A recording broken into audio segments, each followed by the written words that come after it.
Installez-vous bien, mettez-vous à votre aise. Est-ce que chacun est bien là où il a envie d'être? Alors il est 16h, c'est l'heure à laquelle normalement on goûte. Donc on a l'organisme qui ralentit un petit peu. On va essayer de dynamiser un petit peu les énergies et de parler donc tous ensemble de cette question qui est primordiale et qui nous anime tous ce matin, cet après-midi, un dimanche, alors qu'on pourrait être en train de binger devant la télé. Eh ben non, on est là pour parler des compétences sociales. Alors on a 4 personnes qui vont aborder cette thématique. Et donc je vais les laisser se présenter. Mais d'abord, je voulais qu'on se mette d'accord sur cette définition de compétences sociales. Vous êtes les bienvenus pour intervenir, évidemment, bien sûr. C'est un dialogue qu'on construit ensemble. Donc j'avais trouvé cette définition qui est celle du dictionnaire de la psychiatrie des éditions du SILF. C'est un concept englobant non seulement le domaine des comportements sociaux et en particulier celui de l'affirmation de soi, mais aussi la gestion des états émotionnels induits par des situations interpersonnelles et la résolution des problèmes relationnels. Les compétences sociales définissent le fonctionnement social et les performances sociales d'un individu. Elles incluent, dans une situation sociale donnée, à la fois la perception correcte de tous les éléments inhérents à cette situation, compétences réceptives, la recherche optimale de toutes les alternatives possibles, donc compétences de traitement de l'information, et l'adoption des comportements les plus performants, en particulier affirmés, ce qu'on appelle les compétences motrices. Et dans ce véritable processus s'intègrent les dimensions comportementales, cognitives et émotionnelles du sujet. Je ne sais pas si vous étiez sur la table ronde précédente où on a parlé du sensoriel, moteur et du cognitif. Non? Ok, eh bien c'est pas grave. On continue donc. Alors, sur cette thématique des compétences sociales, est-ce que, Aurélie, donc de Ikigai, est-ce que vous pouvez nous rappeler le concept de Ikigai et plus particulièrement nous expliciter les 3 points qui sont le lien entre le corps, la tête et le cœur? Alors bonjour à tous, je suis Aurélie Sigrand. J'ai cofondé avec Agnès Coussolini et Stéphanie Gruet-Masson une association qui s'appelle Ikigai. Ikigai, c'est un concept, c'est une philosophie de vie des habitants de l'île d'Okinawa. Et c'est un concept qui nous pousse un peu à découvrir le sens de notre vie, ce pour lequel on est fait, ce qui nous rend heureux et ce qui nous rend utile au monde en fait. Et quand on a choisi ce nom, c'est exactement les questions qu'on se posait et ce qui nous animait, c'est à quoi nos histoires mènent. Et elles menaient exactement à la création de cette association dont je vous parlerai peut-être plus tard. Oui et non. En fait, je voulais qu'on rentre dans le sujet tout de suite. En fait, l'idée de l'organisation de cet échange, c'est pendant 5 minutes, chacun se présente. Donc 5 x 4, ça fait 20 minutes. Après, pendant 20 minutes, on rentre vraiment dans le vif du sujet de cette question des compétences sociales. Ça s'apprend comment, pourquoi, quel est l'enjeu sociétal, etc. Et puis, un moment d'échange aussi avec vous, d'inclure vos questions et vos interventions sur ces questions. Donc du coup, je veux bien que vous présentiez tout de suite Ikigai. Voilà. Donc Ikigai est une association donc, de parents et de thérapeutes que nous avons créée en 2015 avec pour objectif de soutenir la communauté éducative à l'accueil et l'accompagnement des enfants à besoins spécifiques et plus particulièrement les enfants autistes à l'école et dans les activités périscolaires et extrascolaires. Ça, on a développé des formations qui s'adressent essentiellement aujourd'hui et en priorité, c'est vrai, aux AVS, aux assistantes de vie scolaire, ou au AESH. Voilà, donc ça, on a un programme qui leur est dédié, un programme sur mesure. Elles viennent aussi nous dire ce dont elles ont besoin et on essaie de les accompagner pendant une année et répondre à leurs questions. Avec du suivi, d'échanges de pratiques aussi pour les accompagner vraiment dans leur cas pratique et leurs besoins quotidiens. Et en parallèle, on a aussi produit une web-série qui s'appelle Tout s'arrange.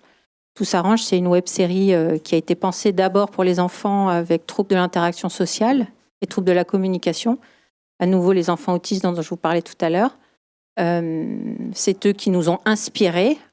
C'est pour autant pas une web-série sur l'autisme.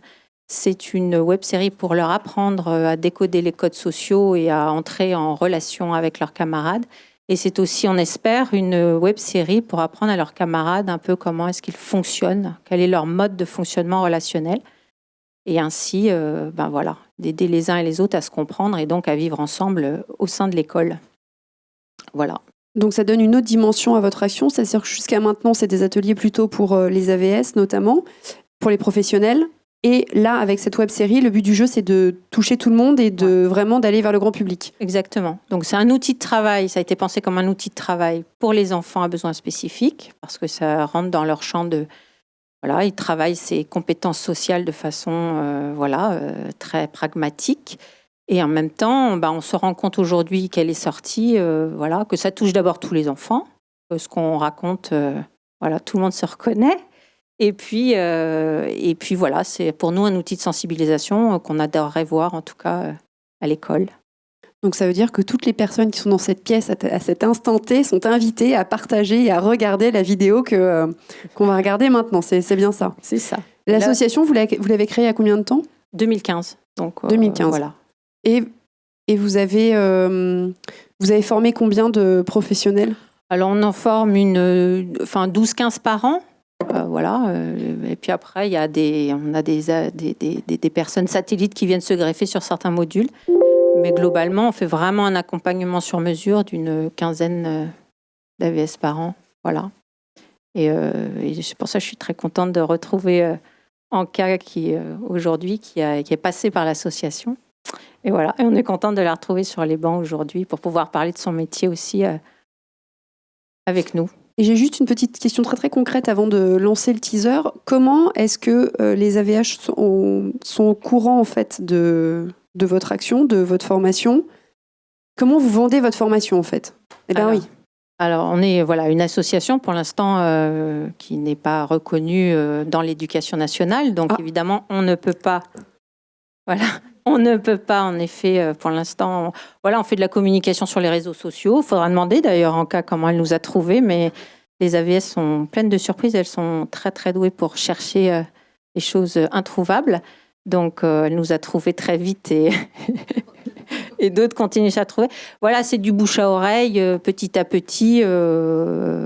Puis après, on pense que cette web-série nous donnera une plus grande lisibilité, à la fois sur le sujet qu'elle traite et évidemment, nous, le sujet de la formation qui est un sujet qui est très, très, très important pour nous. Alors, si jamais il y en a qui n'étaient pas là ce matin, il y a une petite info. Peut-être qu'il y aurait à la rentrée une plateforme concernant l'école inclusive qui pourrait répertorier votre initiative, par exemple. Enfin, bon, je ne sais pas. On est très heureuse de savoir qu'on est dans cette plateforme potentiellement. Alors, reconnue par l'Éducation nationale, et peut-être que suite à la visite de la secrétaire d'État ce matin dans les différents stands, elle avait l'air de vouloir voir ces initiatives-là sur la plateforme. Ouais. Peut-être peut-on. Alors, on l'a rencontrée ce matin, heureusement. Elle est passée chez chacun d'entre nous et donc on lui a remis un document que j'espère fera son chemin jusqu'à vous. Voilà, affaire à vivre. Alors, je propose de regarder le teaser. Alors, voilà, c'est l'histoire de Vera, Claire, Dan et Léo. Tous dans la même classe et à chacun son style. Et parfois, c'est compliqué de se comprendre. Il y a même des moments où ça bloque complètement. Fred, Tom et moi, Zoé, on est là pour les aider. Et avec les agents des bloqueurs, en général, tout s'arrange. Tout s'arrange, la web-série qui aide les enfants à comprendre comment fonctionnent les relations avec les autres.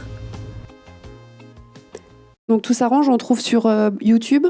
Alors, on le trouve sur YouTube et on le trouve sur le site le site dédié, de la série, dans lequel on a vraiment beaucoup travaillé autour des épisodes pour apporter du contenu pédagogique complémentaire, pour aider les parents et les enseignants. Avec des ressources sur chaque compétence sociale qu'on traite. Et puis, des outils pour mieux comprendre, pour s'entraîner.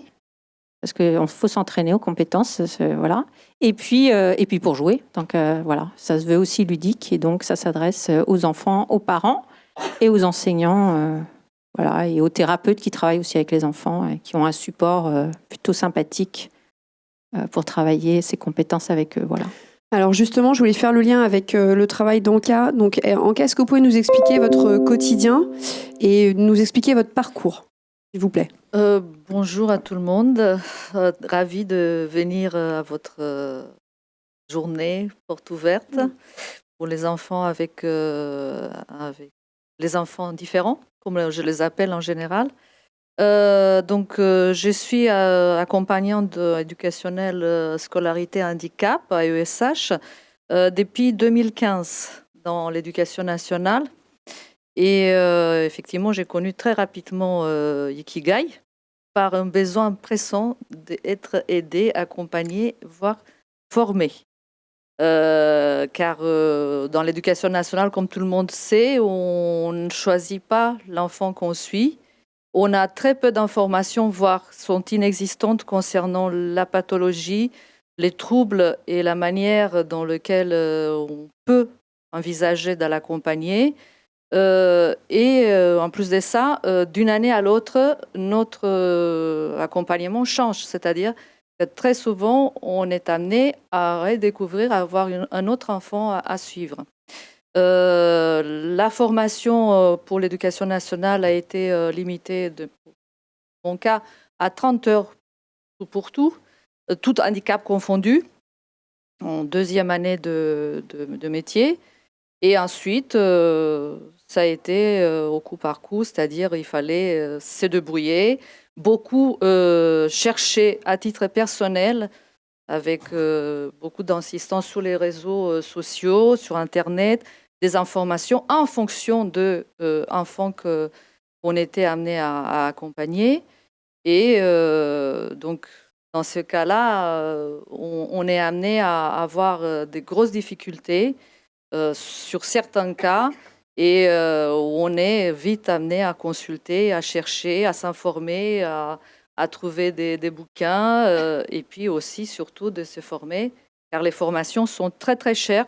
Et on n'est pas inclus dans la catégorie du personnel accompagnant qui, quand même, en fait, on nous dit dans la formation fournie par l'Éducation nationale qu'on fait partie intégrante de l'équipe éducative.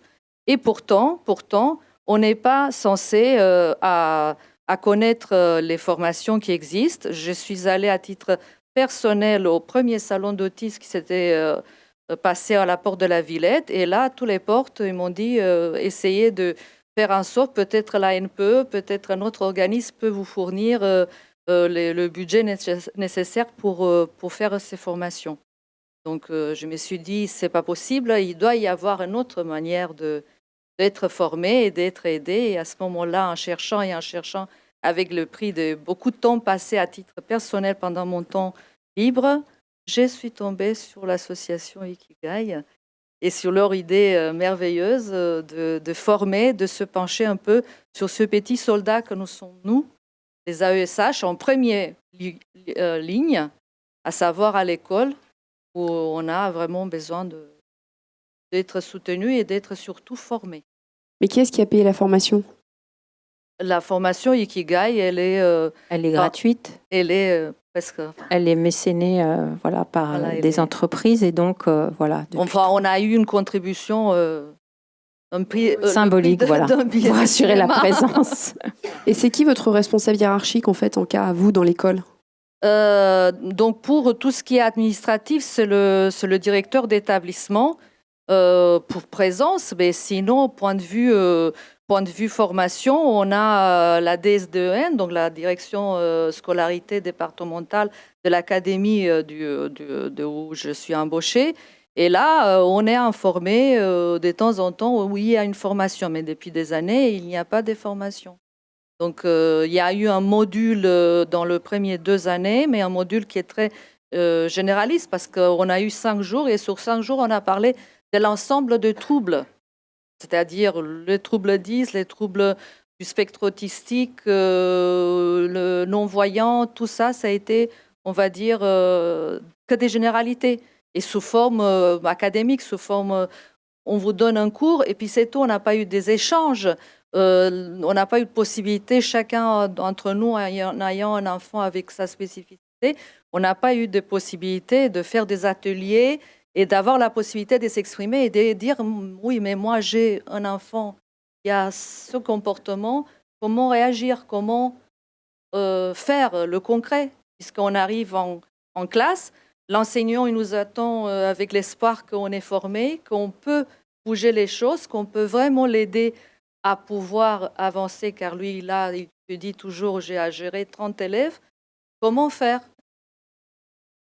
La question, on se débrouille, en fait. Enfin, tu les entends souvent dire, on se débrouille. L'idée que la formation, et c'est l'initiative personnelle, c'est-à-dire que les AESH qui arrivent à se former sont les AESH qui se prennent en main, qui n'attendent pas trop de lui dire voilà, tu vas essayer ceci et cela, et qui, par leur propre initiative personnelle, arrivent à trouver des formations, à s'informer et à faire en sorte que les choses, ça s'améliore, surtout pour les enfants, parce qu'en fait, ce sont les principaux protagonistes de notre travail et on doit les accompagner d'une manière à améliorer leur quotidien et à faire que le mot inclusion ne soit pas un mot vain. Et justement, vous êtes le lien entre l'enfant, l'école, puisque vous êtes dans l'école, oui. Mais il y a bien un lien à faire avec la famille. Il faut savoir qu'il y a eu beaucoup de débats là-dessus, car beaucoup des AESH, on les interdit le contact, et d'ailleurs, c'est toujours valable. On n'a pas le droit d'avoir accès à entrer en contact direct avec la famille, non plus avec les professionnels, non plus avec les professionnels qui suivent l'enfant à titre privé. Donc, on a posé cette question à ce moment-là, quand on a eu ce 30 heures obligatoire de formation fournie par l'Éducation nationale. Et on nous a dit, dites à vos employés, dites à vos responsables d'établissement et à l'équipe éducative que vous avez tout à fait le droit d'entrer en contact avec les parents, bien évidemment en présence de l'enseignant, pas à part, et vous avez aussi même l'obligation d'entrer en contact avec les professionnels, parce que les professionnels fournissent des informations capitales pour le bon déroulement. On ne peut pas connaître un élève tout simplement en les regardant. Il a toujours un passé. Les professionnels, que ce soit des psychomotriciens, que ce soit d'orthophonistes, savent plus que nous sur l'enfant. Donc, ils ont plus d'informations et ils pourraient nous aider. Mais il y a une réticence, c'est-à-dire que l'information ne circule pas au niveau des équipes éducatives, au niveau des enseignants. Et si je devais dire, je les ai dit, enfin, en arrivant, j'aimerais bien entrer en contact avec les professionnels. Non, tu n'as pas le droit. Donc, c'est vrai que après, ça dépend de la personnalité de chaque AESH. Il a ou il n'a pas le courage de... Voilà. Et puis, surtout, de affirmer haut et fort si on est autorisé, on a le droit. Et on a même le devoir de faire ça. Et ça peut faire bouger les choses. D'ailleurs, pour les enfants que j'ai suivis, c'était primordial. En entrant en contact avec l'orthophoniste, il m'a fourni... J'ai appris d'ailleurs quelle méthode il utilisait pour le faire avancer. Et voilà, donc il faut beaucoup d'initiatives. Résumé, il faut beaucoup d'initiatives de la part des AESH, beaucoup avec le tact pour ne pas passer les enseignants, pour pas qu'ils se sentent un peu mis à l'écart, mais voilà, beaucoup de volonté à faire bouger les choses. Ok, merci. Tristan, est-ce que pouvez-vous aussi nous expliquer un petit peu l'historique de l'association, les actions de Adotistes ? Alors bonjour à tous.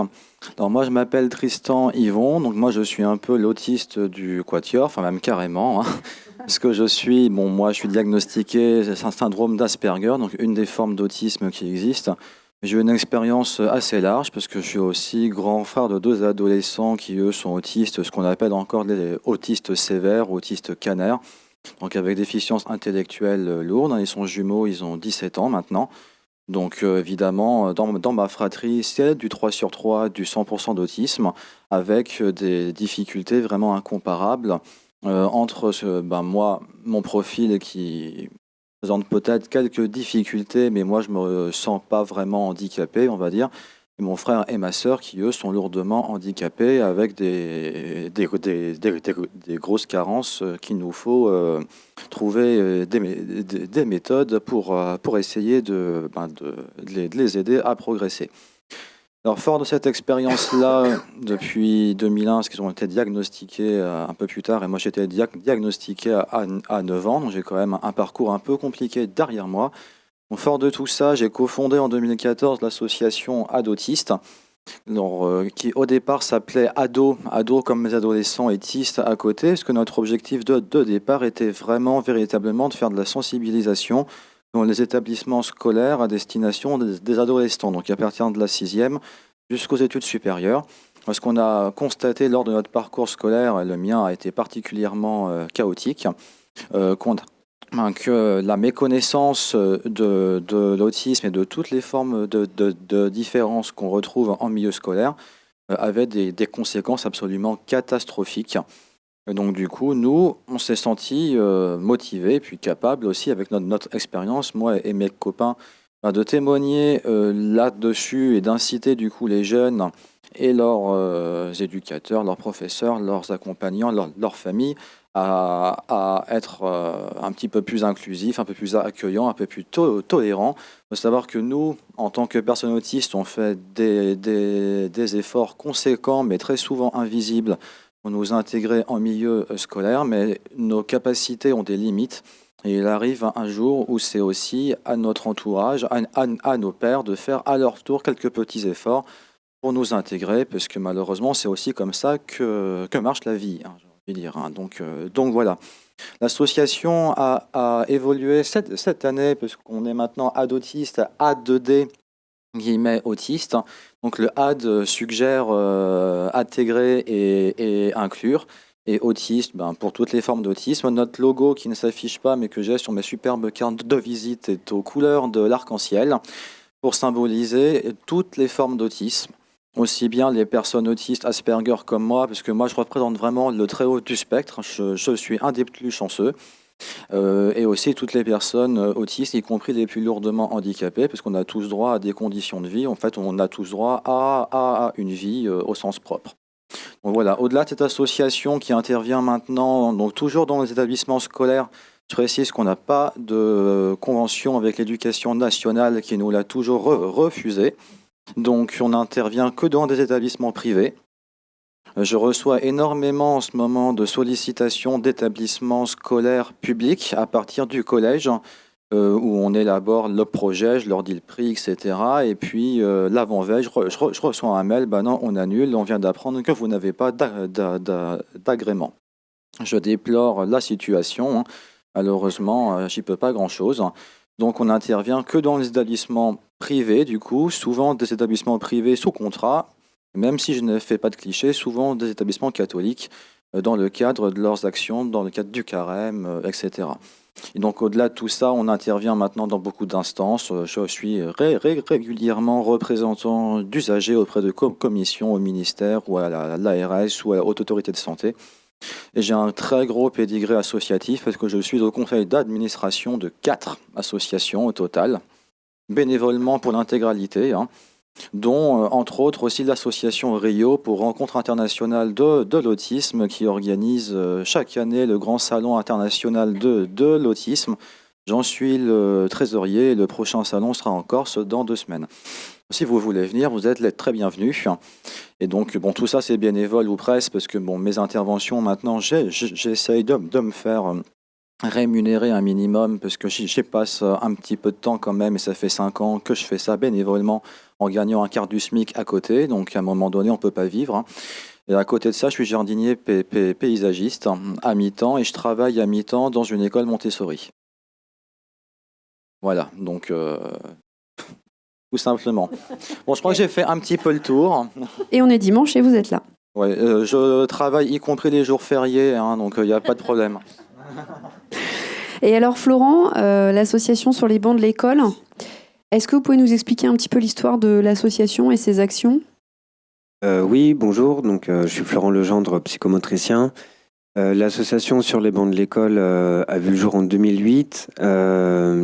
L'histoire de l'association, c'est une rencontre entre une famille d'un enfant autiste à l'époque, qui maintenant a 4 enfants autistes, parce que la fratrie, c'est du 100% aussi. Mais le premier enfant était diagnostiqué autiste. On ne voulait pas de ça ici. Les directeurs d'établissements scolaires renvoyaient très gentiment aux mamans et au papa, comme quoi ça devait partir de l'école et aller en hôpital de jour.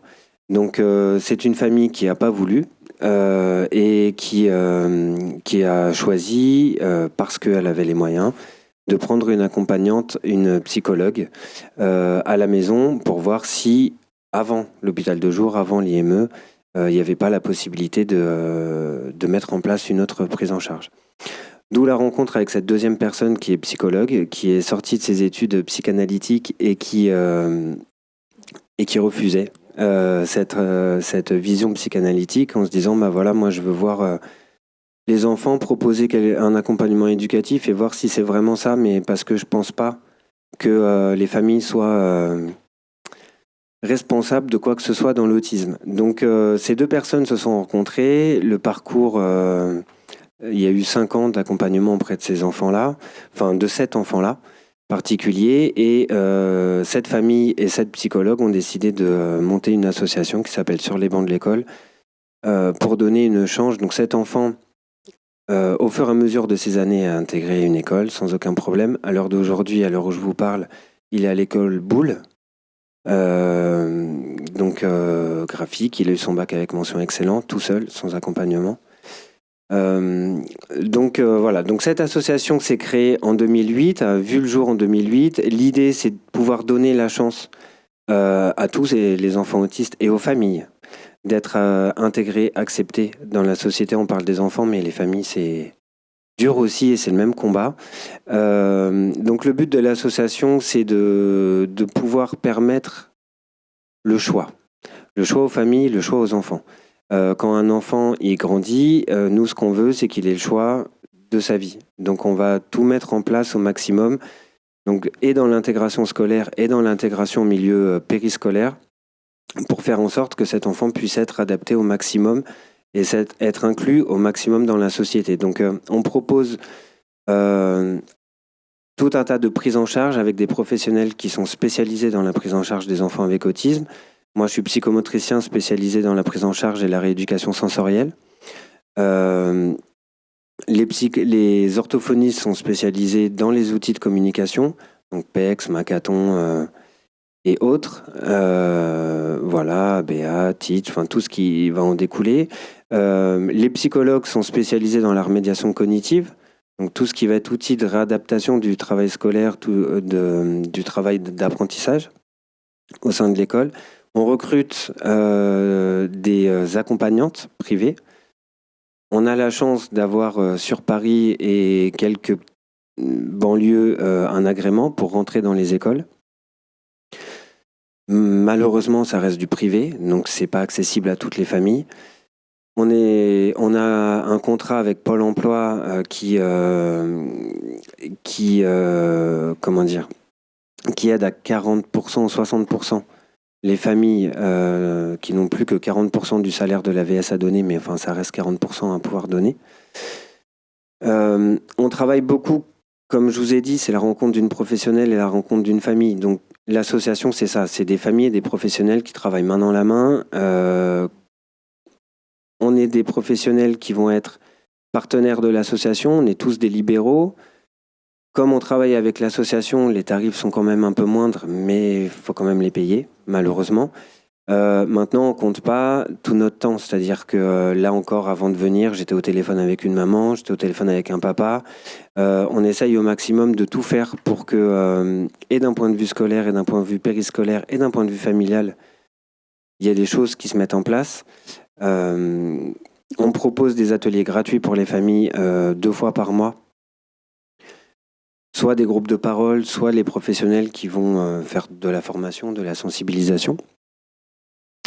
Il y a des groupes fratries. En fait, vous palliez quelque part, vous faites le lien que l'institution ne fait pas. On essaye, effectivement. Et ça coûte combien pour une famille, concrètement ? Alors, Avec un dossier, parce qu'on essaye aussi de monter des dossiers MDPH, donc Maison départementale de la personne handicapée, pour qu'elles aient un maximum d'aide. Les devis sont énormes, c'est-à-dire que c'est du 2500 €, voire 3000 € par famille par mois. Avec les aides de la MDPH, on descend de moitié. Ça, c'est quand il y a 3 prises en charge de psychomote par semaine, 3 prises en charge de remédiation cognitive. Après, il y a des paliers, c'est-à-dire tous les enfants n'ont pas les mêmes besoins. Quand il y a l'AVS aussi, mais voilà, l'AVS pour une famille, pour du temps plein scolaire, c'est 700 €, si je ne me trompe pas, à peu près, à la charge de la famille. Mais sur les bancs de l'école, ce que vous faites, une famille qui ne passe pas par vous n'a pas cette possibilité de faire travailler des professionnels autour de son enfant, comme ça? C'est-à-dire que sur les bancs de l'école, on permet que ça soit dans le même lieu. C'est d'avoir des professionnels spécialisés qui rentrent dans l'école et qui peuvent rentrer dans l'école. Ce qui n'est pas anodin. Parce que ce qu'on se disait en fait aussi sur les autres tables rondes, c'était le fait que le personnel médico-social était finalement trop en dehors des murs de l'école et que comme les gens ne travaillent pas ensemble, c'est au détriment des enfants. Donc vous, vraiment, votre action, c'est ça, c'est de faire travailler ensemble l'équipe médico-sociale et l'équipe enseignante. Et du coup, de faire le lien avec les parents. Oui, donc c'est le continuum éducatif. Ça fait partie d'une charte d'entrée, c'est-à-dire qu'il y a les droits et les devoirs pour tout le monde. À partir du moment où les familles même arrivent à l'association, où les professionnels sont partenaires de l'association, où les enfants vont dans des écoles, on fait signer à tout le monde une charte où, quoi qu'il arrive, on doit se parler. D'accord. Et on doit échanger. Alors, moi, je voudrais revenir sur cette question des compétences sociales, vraiment à proprement parler. Je voudrais que vous me disiez chacun, à votre avis, pourquoi est-ce que c'est un enjeu sociétal ? Pourquoi est-ce que la question de l'inclusion concerne tout le monde et pas que les parents ayant des enfants différents ? Déjà, nous, par expérience de parents, voilà, on a appris énormément de nos enfants. On apprend tous les jours de nos enfants et on pense vraiment qu'ils ont énormément de choses à apprendre à la société en général. Voilà, on rencontre des vraies difficultés, c'est vrai, mais on rencontre aussi des vrais bonheurs et assez uniques. Et il y a des expériences qui se passent quand même, notamment dans l'inclusion et qui sont merveilleuses, et notamment avec d'autres enfants. Moi, j'ai des expériences de vie autour de ma fille et de ses camarades qui sont magnifiques, qui l'ont portée, il lui a appris des choses extraordinaires et en échange, elle a aussi apporté énormément de choses à l'école et à ses camarades. Donc voilà, l'idée c'est de changer un peu le regard, c'est de dire qu'ils ont une place comme les autres et qu'ils ont réellement des choses à nous apporter. Et la première chose qu'ils nous ont apporté, en tout cas dans tous les systèmes mis en place aujourd'hui, c'est que c'est des vrais petits poils à gratter. Et donc, ils nous questionnent tout le temps et ils nous obligent à être toujours meilleurs. Voilà. Et nous, moi, je me sens un meilleur parent depuis que j'ai ma fille. J'ai d'autres enfants, je n'ai pas qu'elle. Et je les aime tous pareil. Mais voilà, elle m'oblige à me dépasser. C'est beaucoup de fatigue, c'est beaucoup... Mais voilà. Et je pense qu'elle peut aider, dans le cas, un cas personnel, à se dépasser d'autres. Donc c'est l'apport pour les autres enfants. C'est l'apport pour les autres enfants, et puis c'est de se dire qu'ils ont aussi des compétences à reconnaître et qu'ils ont Aujourd'hui, on est dans une société où on ne prône que la performance et l'utilité. Alors la performance, on peut en reparler, c'est pas toujours évident, mais l'utilité, il n'y a aucun doute dessus, quoi. Ils sont utiles, quoi, vraiment. Bon, moi, je vais renchérir un petit peu sur le sujet, parce qu'en ce qui concerne les compétences sociales, c'est ce que j'appelle, moi, souvent les codes sociaux. C'est vraiment à la base de toutes les actions de sensibilisation que l'on fait avec mon association, parce que c'est l'une des principales carences des personnes autistes. Il y a des choses qui se font, d'autres qui ne se font pas. Il y a plein de choses qu'on n'apprend pas de manière innée et qui, du coup, posent des gros problèmes, parce que les conséquences à l'école, ça va être de l'exclusion, du rejet, du harcèlement, de la déscolarisation. Après, c'est la base à de l'exclusion dans tous les secteurs de la vie, que ce soit à l'école, au travail, en société, même en famille d'ailleurs, partout. L'autisme, c'est un gros frein à la socialisation. Donc ça se surmonte. Ces petites carences-là, ça se surmonte. Déjà, ne serait-ce que par l'information, que d'expliquer aux personnes qui ne sont pas autistes, à leurs camarades, à leurs collègues, que c'est pas de l'insolence, que c'est pas du mépris, que c'est pas de la méchanceté. C'est juste que cet enfant-là, que cet adulte-là, que ce salarié-là, il lui manque quelques acquis sociaux et qu'il faut être un petit peu tolérant. Parce que la société, va falloir qu'on lui réapprenne à être tolérante, à la fois envers les personnes autistes, envers toutes les personnes entre elles, parce qu'on n'est pas parfait. Je suis désolé de vous le dire, il n'y a personne qui est parfait ici, certainement pas moi. Donc, à un moment donné, il va falloir aussi qu'on sorte, comme tu disais, de cette course à la productivité, pour aussi prendre le temps de prendre soin des uns et des autres. Alors pourquoi ça est un enjeu de société au-delà de ça? C'est que les expériences d'inclusion qu'on a mises en place aussi bien dans des écoles que même maintenant dans des entreprises, ont prouvé que les personnes autistes ont effectivement des capacités qui sont importantes, y compris les personnes autistes les plus sévères. Si vous allez voir l'exemple de l'entreprise Andros, il a embauché des personnes autistes ultra sévères, en tout cas 10 communicantes, ils ne savent pas parler, ni lire, ni écrire. Le PDG d'Andros, M. Dufresne, que j'ai rencontré, me disait tu sais, Tristan, ils savent peut-être pas lire, mais ils ont un savoir-être et un savoir-vivre, une éthique qui est très très importante.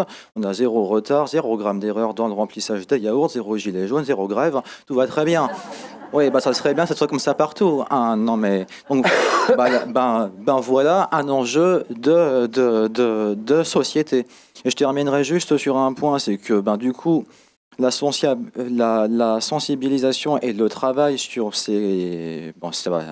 après, ça va bien au-delà des codes sociaux. Mais ce travail aussi sur l'acceptation de la différence qu'est l'autisme, ça a aussi un gros intérêt pour la société. C'est que des personnes autistes que l'on exclut, ça coûte cher aussi. Et que, honnêtement, le système qu'on a connu jusque-là, où les personnes spécifiques étaient et sont encore regroupées entre personnes spécifiques dans un lieu spécifique, soit dans des hôpitaux, soit dans du médico-social, où à perdre leur temps et où ça se passe mal et où en plus ça coûte très cher, je pense que c'est un système qui n'est pas du tout intéressant pour la société. Et on a prouvé qu'on était capable de sortir de ça. Alors faisons-le.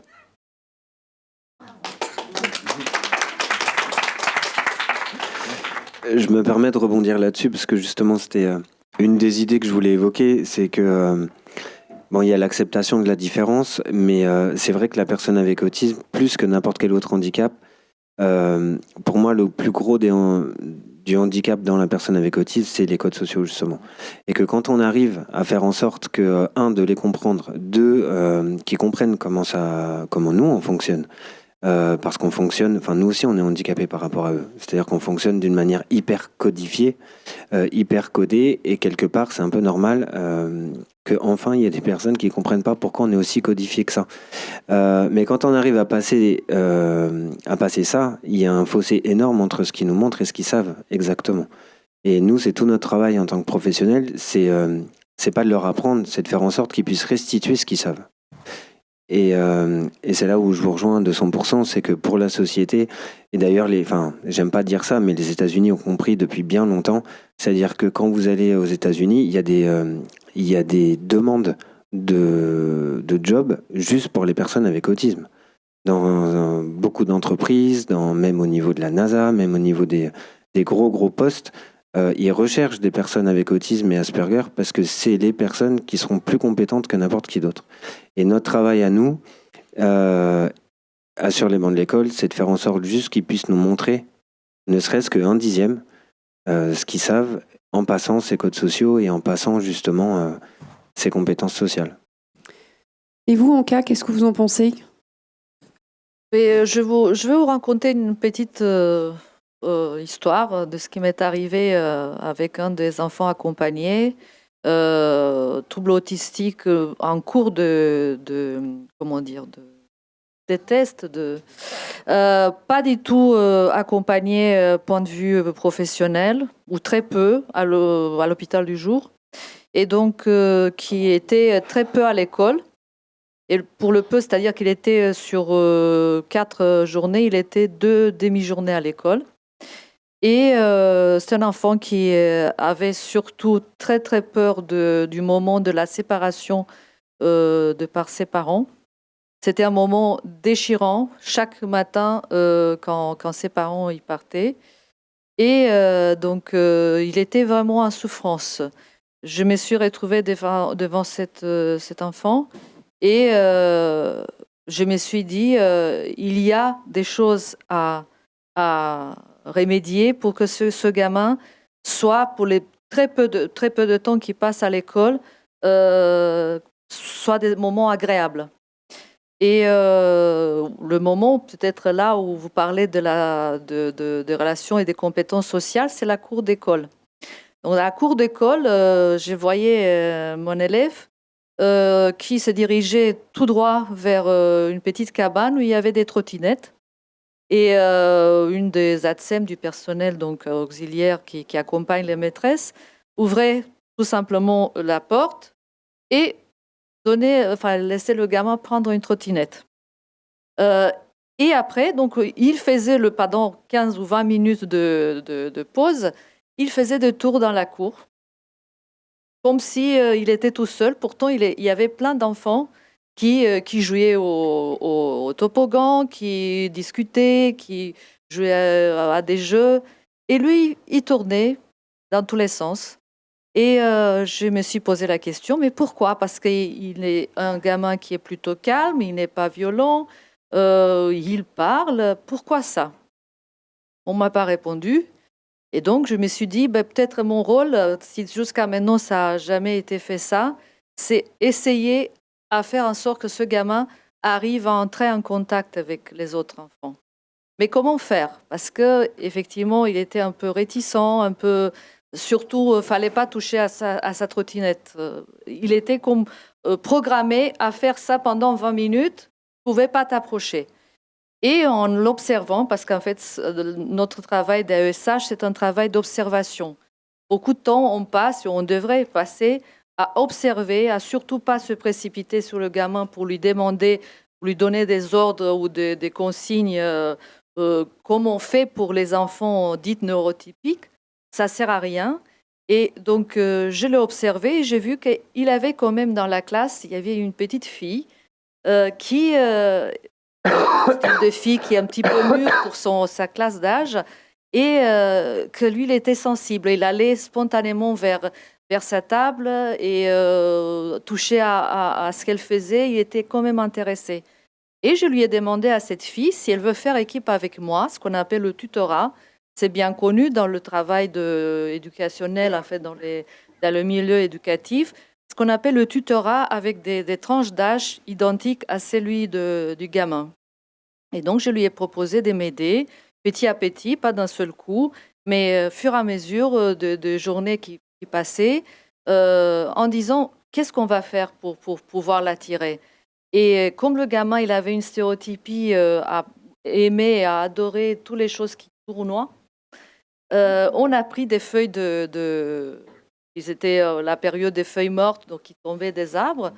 Et dans le soleil, on a commencé à les tourner. Donc lui, il est venu, il a commencé à être... J'ai vu son regard tout d'un coup qui s'éclaircit, ça l'intéresse.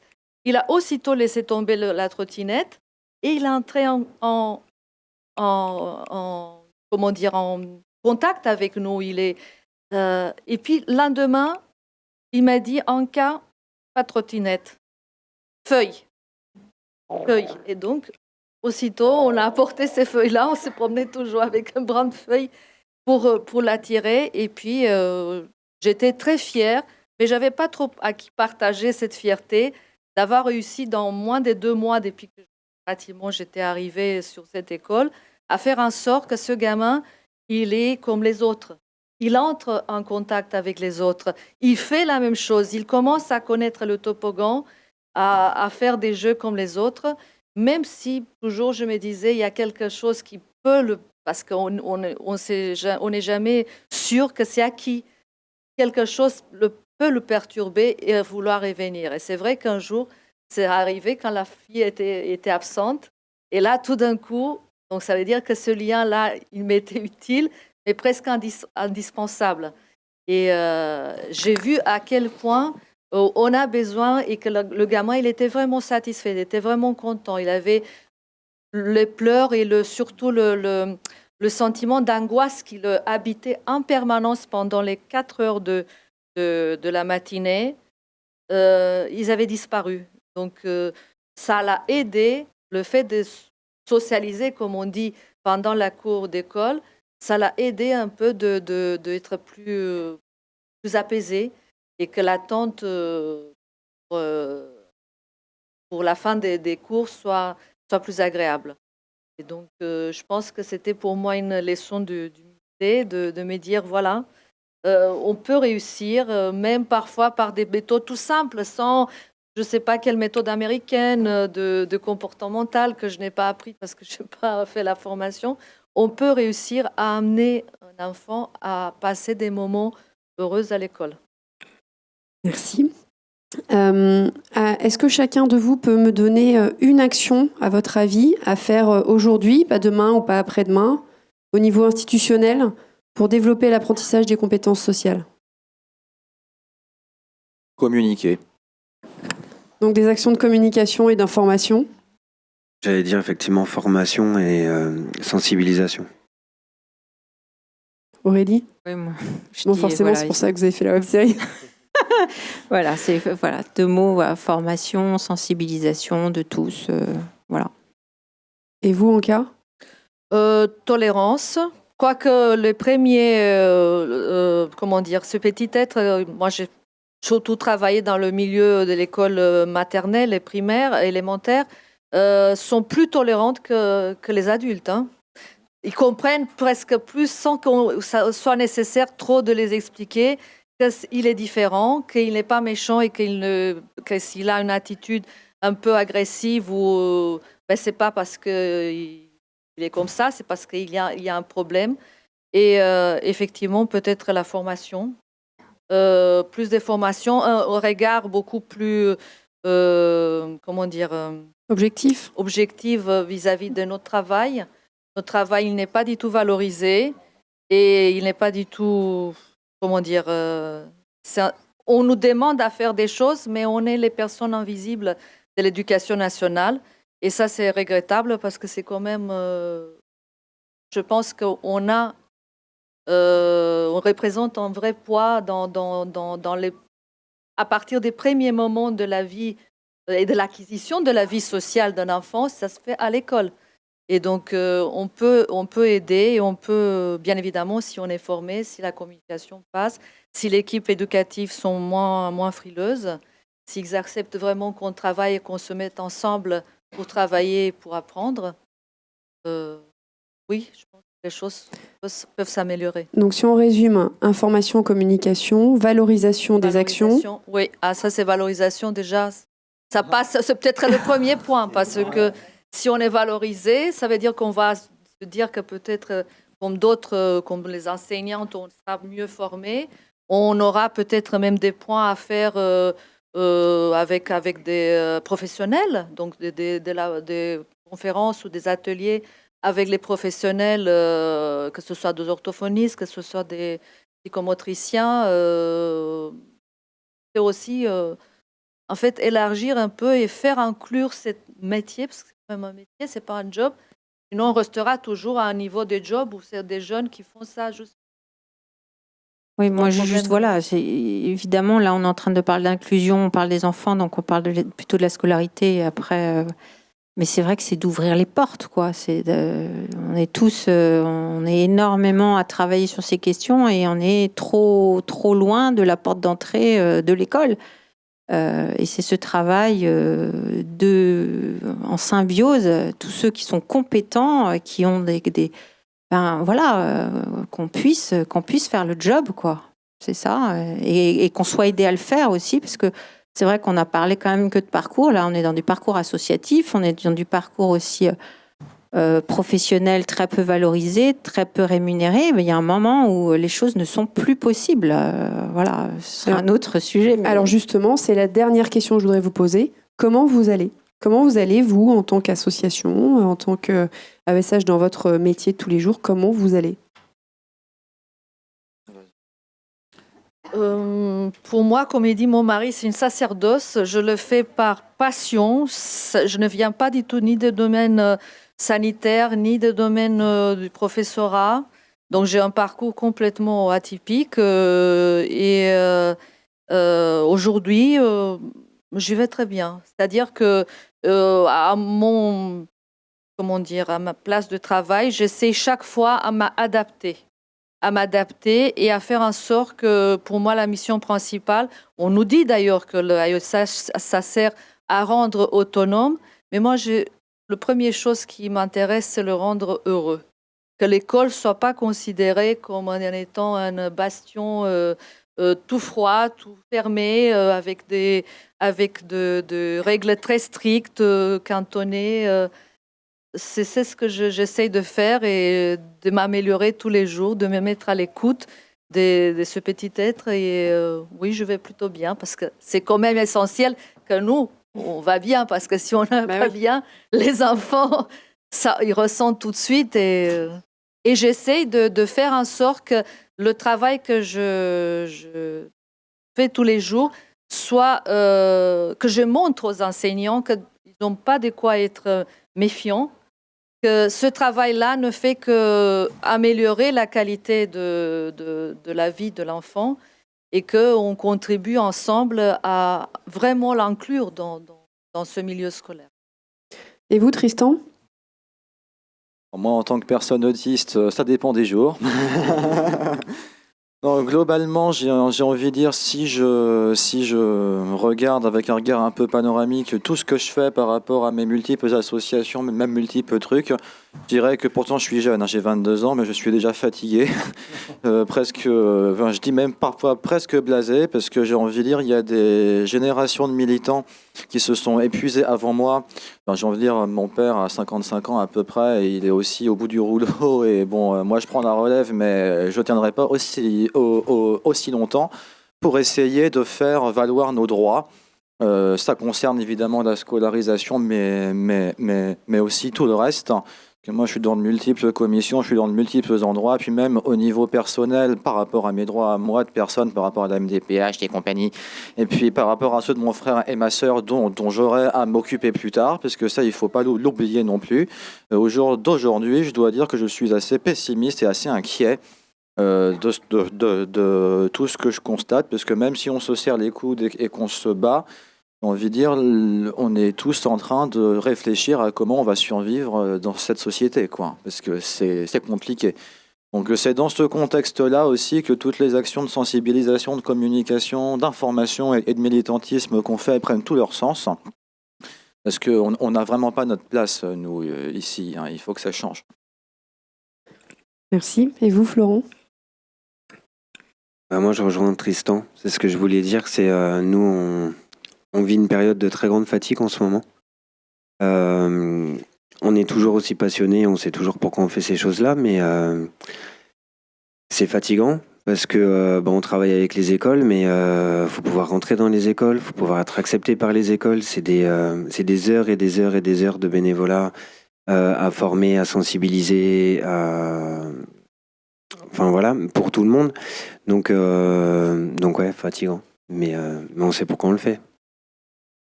Mais effectivement, ce qui est compliqué aussi, c'est que je pense que on est dans une société où la différence est très compliquée à être acceptée, mais la différence quelle qu'elle soit. Et moi, ce qui me fatigue beaucoup, c'est que en fait, l'autiste, il est différent beaucoup en surface, mais pas en profondeur. Et de faire accepter ça et de faire comprendre ça, c'est très fatigant. Mais voilà. Je ne vais pas être super originale, voilà.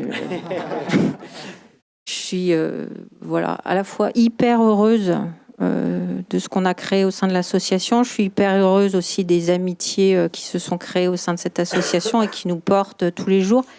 Je suis hyper heureuse des associations que j'ai rencontrées, des professionnels que je rencontre tous les jours. Et voilà, je pense que professionnellement, j'ai jamais été aussi heureuse. Pour autant, voilà, d'un point de vue personnel, voilà, j'ai aussi cette charge de famille avec un enfant différent. C'est hyper dur. Je suis toute seule aussi, comme pas mal de mamans, malheureusement. Et voilà. Et donc, je m'inquiète forcément. Voilà, je suis heureuse, mais très souvent, j'ai peur et je suis inquiète quand même. Donc, voilà, c'est aussi entre ces deux sentiments. Voilà. Mais j'ai rencontré, en tout cas dans cette activité, dans cette démarche dans laquelle vraiment on se surpasse, je pense, on apprend tous les jours à être encore meilleur et de faire toujours plus. Voilà, des rencontres formidables. Donc il y a des gens vraiment épatants qui ont envie d'aider les enfants et plus tard les adultes, parce que ça suivra après. Je vais suivre l'évolution quand même de mon enfant. Et voilà, donc il faut les aider maximum. En tout cas, ceux qui sont compétents, il faut les aider. Alors merci d'être venu un dimanche dans cette école 42 pour venir expliquer vos histoires, vos quotidiens. Donc du coup finalement vous soutenez l'opération Startup for Kids en étant là. Merci d'être là. Et peut-être que la jonction va se faire avec le ministère. On a quelques personnes qui sont là. Et ce matin la présence de Madame Cluzel était hyper positive aussi. Oui. Il y en a plusieurs. Ils sont là demain aussi. On les a vus toute la journée. C'est vrai qu'ils sont restés là. Ils ne se sont pas échappés. Tu veux le micro ? En fait, je pense qu'il y a Romane qui vient me dire qu'il va falloir rendre la salle. Ah oui. Ok. Oui. Donc on va libérer, on va juste laisser Patrice s'exprimer. Je prends juste 10 secondes. Alors je ne représente pas la totalité du ministère. Je suis plutôt sur le numérique et le handicap. J'ai entendu tous vos témoignages très poignants, très professionnels. C'est vrai que l'école, c'est pas facile d'y rentrer. Alors il y a des procédures d'agrément. On pourra en reparler, on pourra essayer de voir ensemble en dehors ce qui peut bloquer ou ce qui peut aider. On peut travailler qu'ensemble, ça c'est une certitude. J'ai bien entendu la demande de formation, on y est tout à fait attaché, c'est normal. C'est l'idée même d'éducation nationale, la formation. On comprend bien ce qui bloque dans les rouages, il y a plein de blocages. Alors on sort à la rentrée, tu l'as évoqué Jennifer, une plateforme. Alors c'est une petite réponse par rapport aux énormes besoins de formation que vous évoquez, mais voilà, c'est un premier début parce que c'est avec le numérique, on ouvre une plateforme de mise en relation entre les enseignants ordinaires et les AVS, les AESH, donc qui scolarisent dans les classes des élèves différents, avec des enseignants et des AVS plus chevronnés. Et je crois beaucoup à ce que vous avez indiqué sur les échanges, les analyses de pratique. Donc il ne s'agit pas de tout traiter par le numérique, mais c'est une des grandes vertus du numérique, c'est de pouvoir mettre en relation, et peut-être en relation moins hiérarchique. Je pense qu'il y a vraiment de ça dans vos propos. Je pense très simplement entre êtres humains, échanger, puis voilà, trouver des solutions ensemble, c'est plus riche. Il y a beaucoup de bienveillance dans vos propos, c'est très agréable. Et voilà, donc et le handicap, c'est une opportunité. Il faut tous qu'on le garde en tête. J'ai entendu poil à gratter, faire évoluer. Je pense que c'est une chance pour l'école aussi qui se sclérose. J'ai beaucoup d'enseignants, de moins en moins en formation, mais je les rencontre quand même. Ils me disent, à la base, je n'ai pas choisi ce métier par hasard. Puis finalement, au fil des ans, des contraintes de la vie, j'ai oublié pourquoi j'avais choisi Et ce qui les fait évoluer, finalement, c'est cette rencontre avec un élève qui leur pose problème. Ils ne savent pas faire. L'AVS, très compétente, ça inquiète l'enseignant aussi. Il faut pas l'oublier. Donc, il faut apprendre à travailler ensemble. Ça s'apprend. Il y a aussi des formations. Il n'y en a sûrement pas assez. Mais voilà, donc on est au début d'une route. On a besoin de tout le monde, y compris des associations, même si quelquefois l'école est un peu méfiante. Et c'est normal, c'est une sécurité aussi pour nos enfants qu'il y ait des contraintes, y compris d'agrément. Mais encore une fois, on est prêt à en parler. J'ai des collègues du bureau du handicap demain qui seront plus au fait que moi des questions de formation. Mais encore une fois, on pourra en discuter soit ce soir, soit demain avec beaucoup de plaisir. Voilà. Merci. Et merci d'avoir été là. Merci beaucoup. Pardon. J'avais une question. Attendez, je vais le mettre. Je vois pas bien noir sur moi.